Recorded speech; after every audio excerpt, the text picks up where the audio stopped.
This is the country Iran I have come from. I've come from the northern part of Iran, beside the Caspian Sea. I was born in a nominal Islamic family. My parents encouraged me to be a religious boy because I was managing well in the school, and they thought I could become a good religious boy. They invested in my life. They didn't know I was going to be a good religious boy like this. Otherwise, they wouldn't spend in my life. But they did. I was 9 years old, able to read and recite the Quran from the beginning to the end in Arabic, without knowing the meaning of it. And that made me a famous boy in the area. People called me to their religious events. I recited the Quran for them.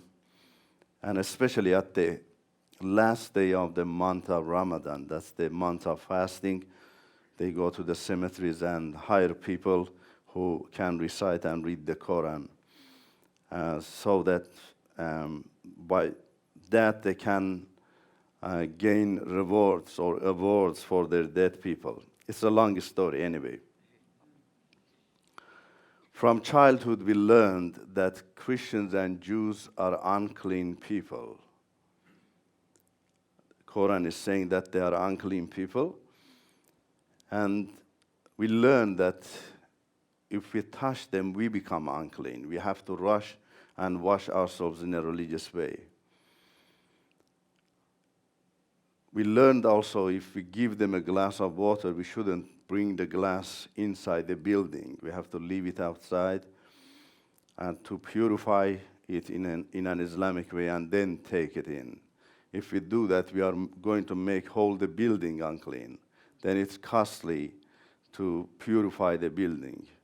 You have to pay a lot to some clerics come to do something, there. Eat 1 week in your house, so it's costly. Unfortunately, these are the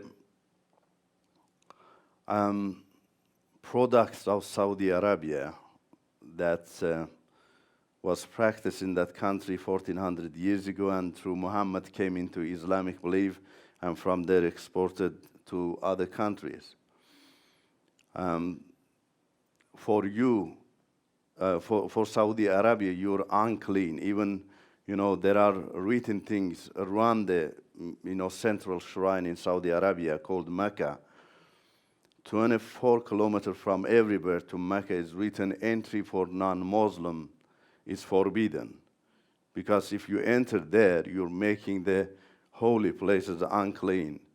I read actually in a book that Saudi Arabia today even does not let the airplanes to cross the air of Mecca. They think there might be a Jew or a Christian inside the airplane. They make they pollute the air. So this is the mindset have gone to all Islamic nations, and many of them, especially who are committed Muslims, they practice it. From childhood also we learn that the words Christianity and Jew are swear words.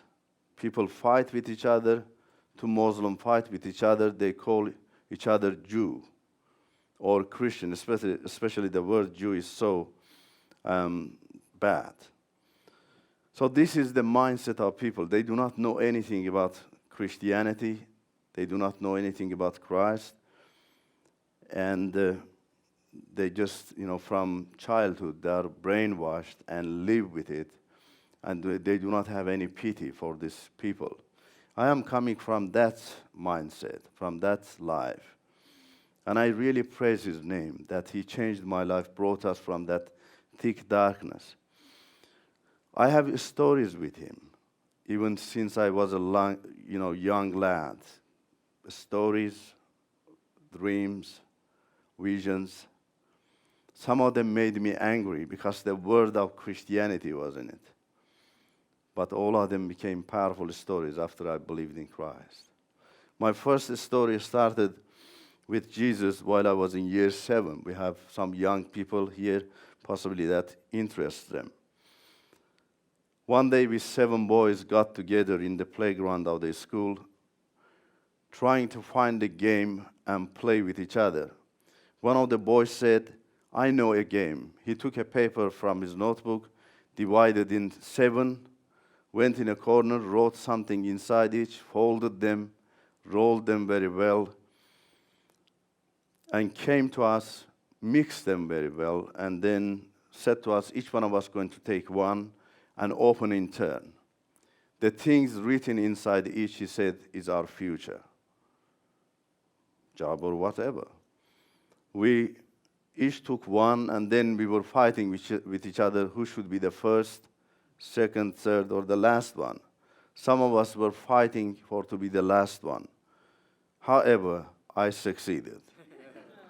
I became the 7th one. We were in year 7, 7 boys. I was the 7th one, opened it. The first one opened, there was written, "You'll become a teacher." We tried to make it our time fun, we jumped, showed excitement, clapped there. The second one, "You'll become a mayor." The other one, governor, engineer, army officer, something like that. At the end, I opened mine, there was written, "You'll become a Christian." No excitement anymore. I was embarrassed, angry. I went and attacked that boy. I said, "I have to kill you." He actually screamed. He was afraid. The other friends were afraid. He said to me, "Did I write that for you? Did I put in your hand? I mixed them very well. I could have taken that. It's your problem. It's your future. You're blaming me." He was right. He really, with his word, just targeted my heart. And for that reason, I didn't kill him. But I did not play with them anymore. I went and found a quiet place, started to weep there and complain to God. Why did you let that to happen to me? This is embarrassing. This is shame. By the way, they all had good jobs. Mine is the ugliest one. It's the unclean one. That was my first story, made me angry. And after that, I had dreams and other things. As I mentioned, they became powerful for me, and they taught me that Jesus was with me. He had a plan for me. And I went through all those difficulties and up and downs, but eventually his plan is plan. No one was able to stop it. From year 9, from grade 9, I became very much interested in poetry, Iranian poetry. I have myself many poems in two languages, in Persian and in Azerbaijani. One of my poems is 110 pages. It's just about the glory of Jesus. It speaks to the wounded land, Iran, why you are sick, why you are wounded. What's the remedy for you? Now, Iranian poetry encouraged me to practice talking to God. It's a kind of religious practice that many people, even the practicer of that believe that it's Islamic, but it's not Islamic really. They have borrowed a lot from Christian values. They think that if you practice talking to God in this world, you might be, absorbed in God, or in other words, reach to God. I love to talk to God because I wanted to be a successful man, especially to finish my education, to complete my education. I had a lot of difficulties, and especially financial difficulties. My parents were not able to support me, so I was working even I was a young lad, and also talking to God and reading many times those powerful, poems. And in Iranian poetry, Jesus is the hero, no one else, not Muhammad, because he is the example of simplicity.